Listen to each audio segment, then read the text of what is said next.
જો 3 લીટર પાણી પીધા પછી પણ જો તમને બોડીમાં ડિહાઇડ્રેટ ફીલ થતું હોય તો આ વિડીયો તમારા માટે છે. જ્યારે પણ તમે પ્લેન પાણી પીવો છો એ ખૂબ ઝડપથી તમારી સિસ્ટમમાંથી પસાર થઈ જાય છે, એટલે તરત જ તમારે વોશરૂમ જવું પડે છે અને હકીકતમાં એ સેલ્યુલર લેવલ પર હાઇડ્રેટ થતું જ નથી.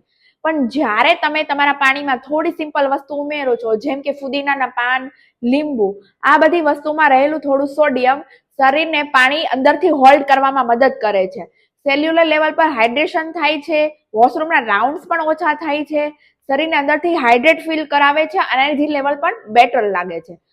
અહીં મુદ્દો પાણી પીવાનો નથી, પણ આપણે શરીરને હાઇડ્રેટ કેમ રાખવું એ છે. પ્લેન પાણીના બદલે તમારી રૂટીનમાં ડિટોક્સ વોટર ઉમેરો. આ વિડીયોને સેવ કરો અને શેર કરો એ વ્યક્તિ સાથે કે જે 4 લીટર પાણી પીધા પછી પણ હંમેશા વોશરૂમમાં જ બેઠા રહે છે.